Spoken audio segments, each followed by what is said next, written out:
আকাশ ছোঁয়া রান্নার গ্যাসের দাম প্রতিবাদে গর্জে উঠল সারা ভারত গণতান্ত্রিক নারী সমিতি। বর্তমানে দেশ জুড়ে রান্নার গ্যাসের জ্বালানি গ্যাসের আকাশ ছোঁয়া মূল্য বৃদ্ধি সাধারণ মানুষের জীবনকে দুর্বিষহ করে তুলেছে। উনুন জ্বালাতে গিয়ে হিমশিম খাচ্ছে মধ্যবিত্ত ও নিম্নবিত্ত পরিবারগুলো। এই তীব্র সংকটের প্রতিবাদে এবং সারা ভারত গণতান্ত্রিক নারী সমিতির 40তম প্রতিষ্ঠা দিবস উপলক্ষে সংগঠনের ডুকলি মহকুমার উদ্যোগে বাধারঘাট চৌমোহনী এলাকায় এক বিশেষ কর্মসূচি পালিত হয়। অনুষ্ঠানের শুরুতে সংগঠনের পতাকা উত্তোলন করা হয়। তবে কেবল উদযাপন নয়, সাধারণ মানুষের জ্বলন্ত সমস্যাকে সামনে রেখে পতাকা উত্তোলনের পরেই রান্নার গ্যাস সিএনজি ও পিএনজি গ্যাসের অস্বাভাবিক মূল্যবৃদ্ধির প্রতিবাদে সেখানে এক গণ অবস্থান কর্মসূচি অনুষ্ঠিত হয়। ডোকলি মহকুমা কমিটির সভানেত্রী মিনতি মজুমদারের সভাপতিত্বে আয়োজিত এই প্রতিবাদী সভায় প্রধান বক্তা হিসেবে উপস্থিত ছিলেন সংগঠনের সর্বভারতীয় নেত্রী ঝর্ণা দাস বৈদ্য। তিনি বলেন, বর্তমান সময়ে নিত্য প্রয়োজনীয় দ্রব্যের পাশাপাশি জ্বালানি গ্যাসের লাগামহীন মূল্য বৃদ্ধির ফলে সাধারণ মানুষের জীবনযাত্রা ক্রমশ কঠিন হয়ে উঠছে। বিশেষ করে গৃহিণী ও নিম্নবিত্ত পরিবারের ওপর এর প্রভাব সবচেয়ে বেশি পড়ছে। সাধারণ মানুষের স্বার্থ রক্ষা এই ধরনের জনবিরোধী সিদ্ধান্তের বিরুদ্ধে সংগঠিত আন্দোলন গড়ে তোলা এখন সময়ের দাবি। একই সুরে সুর মিলিয়ে সেন্টার অফ ইন্ডিয়ান ট্রেড ইউনিয়নের সর্বভারতীয় নেত্রী নীলাঞ্জনা রায় বলেন, মূল্যবৃদ্ধির ফলে শ্রমজীবী মানুষ ও মধ্যবিত্ত পরিবারের উপর অতিরিক্ত আর্থিক চাপ সৃষ্টি হচ্ছে। এই পরিস্থিতিতে সাধারণ মানুষের বাঁচার লড়াইকে টিকিয়ে রাখতে গণ আন্দোলন ও আরও জোরদার করার প্রয়োজনীয়তার উপর তিনি গুরুত্বারোপ করেন। বাধারঘাটের এই কর্মসূচি থেকে আগামী দিনে আরও বৃহত্তর আন্দোলনের ডাক দেওয়া হবে।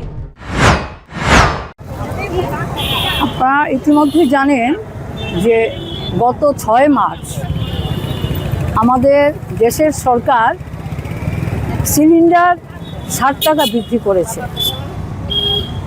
এর আগে আমরা লক্ষ্য করেছি জুন মাসে গত বছর সিলিন্ডারের দাম 50 টাকা বৃদ্ধি করেছিল। এমন একটা সময়ে সিলিন্ডার গ্যাসের দাম বৃদ্ধি করলো যে যখন গোটা দেশের মানুষ মূল্য বৃদ্ধির শেখায় উঠছে এবং তার প্রকৃত আয় সংকোচনে মধ্যবিত্ত এবং শ্রমজীবী মানুষ আজকে দিশেহারা। গোটা দেশেই কাজ নেই, খাদ্য নেই। আমাদের দেশেও, আমাদের রাজ্যেও একই অবস্থা চলছে।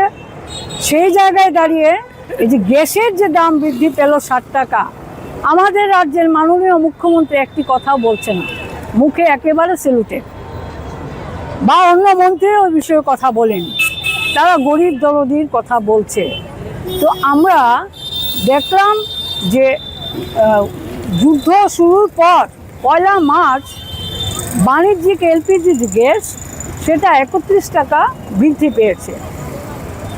আর এ সময় বাণিজ্যিক এলপিজি গ্যাসের দাম আরও 114 টাকা বৃদ্ধি পেল, তাহলে 145 টাকা হয়েছে। তো এই অবস্থায় আমরা দেখছি যে আমেরিকা আমাদের দেশের সরকারকে নির্দেশ দিচ্ছে রাশিয়া থেকে তেল আনো। এই গ্যাসের যে দাম বৃদ্ধি, দেশের মানুষ আশঙ্কা করছেন পেট্রোল এবং ডিজেলের দাম ইতিমধ্যে আবার বাড়তে শুরু করবে। তো আমাদের ভাবতে অবাক লাগে, আমাদের দেশে একটা স্বাধীন নীতি আছে, এই নীতি গ্রহণ করছে না ওই আমেরিকার ডোনাল্ড ট্রাম্পের পায়ের কাছে নতজানু হয়ে আছে। আমাদের লজ্জায় মাথা হেঁট হয়ে যায় যে স্বাধীন নীতি, বিদেশ নীতি নিয়ে রাশিয়া, চীন, উত্তর কোরিয়া, কিউবা এই সমস্ত দেশগুলি চলতে পারে, আর আমাদের দেশের সরকার সেটা চলতে পারে না।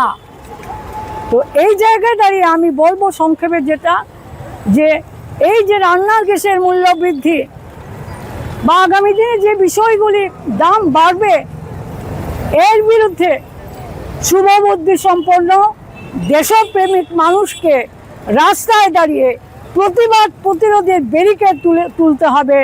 যদি এই কাজ না করা হয়, এই লড়াই শুধু নারী সমিতির লড়াই না, এই লড়াই অন্য বামপন্থী সংগঠনগুলির লড়াই না, এই লড়াই হচ্ছে সকলের লড়াই। এই লড়াইতে সকল অংশের মানুষকে সামিল হবার আহ্বান আমি আজকের এই সভা থেকে রাখছি। ধন্যবাদ। রিপোর্ট সংবাদ প্রতীক্ষা।